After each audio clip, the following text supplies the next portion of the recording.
In the heart of Indianapolis, a story unfolded that would shake the foundations of child protective services and leave a community grappling with questions of responsibility, accountability, and the value of young lives.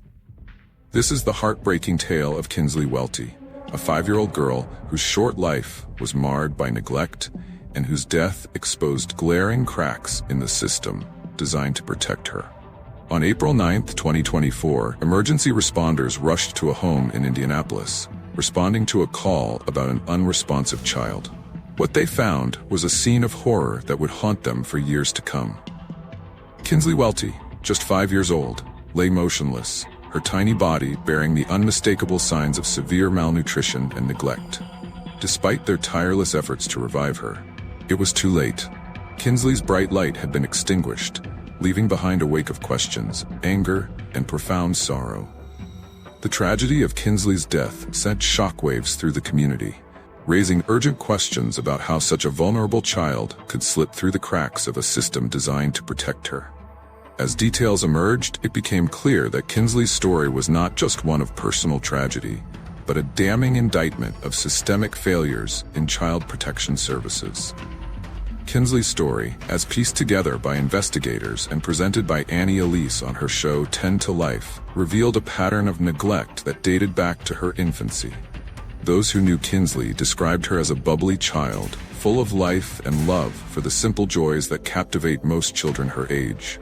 But behind closed doors, her reality was starkly different.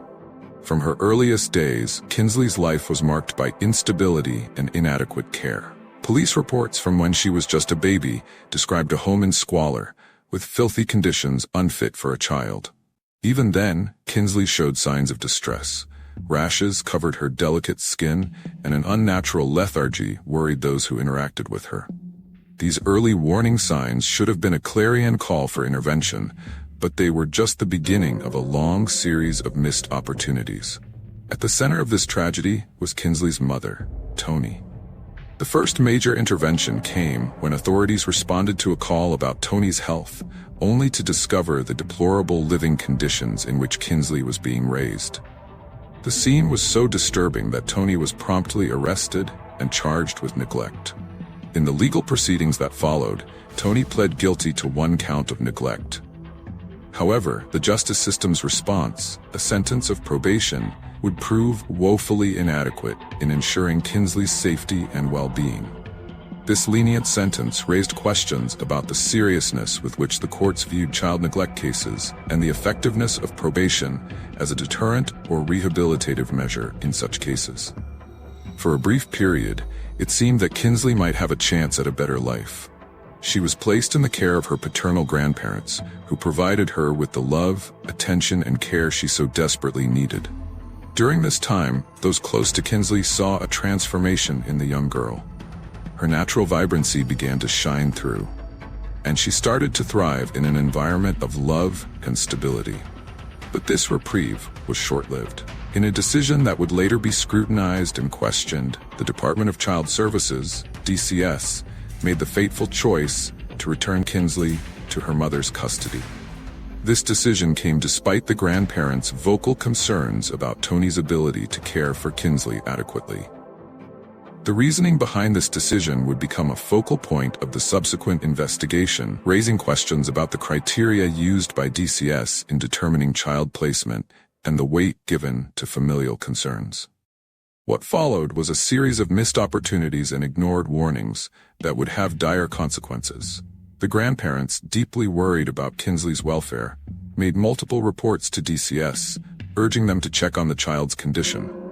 Their pleas, however, seemed to fall on deaf ears. The system designed to protect children like Kinsley failed her in the most fundamental ways. Calls went unanswered, visits were delayed or never conducted, and the urgency of the situation was grossly underestimated. This pattern of neglect within the very system meant to prevent neglect raised serious questions about the processes, resources, and priorities of child protective services. Each ignored call, each delayed visit represented a missed chance to intervene and potentially save Kinsley's life. The cumulative effect of these failures would prove devastating. The final days. The fears of those who loved Kinsley were realized in the most tragic way possible. Shortly after being returned to her mother's custody, Kinsley's health rapidly deteriorated. The bubbly child who once loved to play became lethargic and withdrawn. Her body, deprived of proper nutrition and care, began to fail her. When emergency responders finally arrived on that fateful day in April, they were confronted with a scene that defied their worst expectations. Kinsley, covered in filth, her body showing clear signs of severe malnutrition, lay unresponsive. The vibrancy that once defined her had been systematically stripped away by neglect and a system's failure to intervene. The details of Kinsley's final days paint a harrowing picture of suffering that no child should ever endure. It was a stark reminder of the vulnerability of children and the critical importance of swift and decisive action in cases of suspected neglect. In the aftermath of this tragedy, fingers pointed in every direction. How could a mother neglect her child so severely? Why did the Department of Child Services fail to act on multiple reports of neglect? What systemic failures allowed a vulnerable child to slip through the cracks so catastrophically? Tony was once again arrested, this time facing much more serious charges related to Kinsley's death. But for many, her arrest was cold comfort in the face of a preventable tragedy. The focus quickly turned to the broader systemic issues that had allowed this situation to deteriorate so dramatically. Investigations were launched into the actions, or lack thereof, of the Department of Child Services. How had multiple reports of neglect been overlooked or inadequately addressed? What protocols were in place for following up on such reports, and why had they failed so spectacularly in this case? The role of the courts in Kinsley's case also came under scrutiny. Questions were raised about the appropriateness of the initial probation sentence and whether more stringent measures could have prevented this tragedy. Kinsley Welty's story is more than just a tragedy. It's a call to action. It exposes the dire need for reform in child protective services, highlighting the potentially fatal consequences of bureaucratic mismanagement and inadequate follow-up. Advocates for child welfare have seized upon Kinsley's case as a rallying cry for change. They demand more resources for child protective services, better training for caseworkers, and a complete overhaul of the protocols for responding to reports of child neglect. As the legal proceedings unfold and the community grapples with its collective guilt and grief, efforts have been made to ensure that Kinsley's short life is remembered for more than just its tragic end. A scholarship fund has been established in her name, aimed at supporting children who have overcome adversity.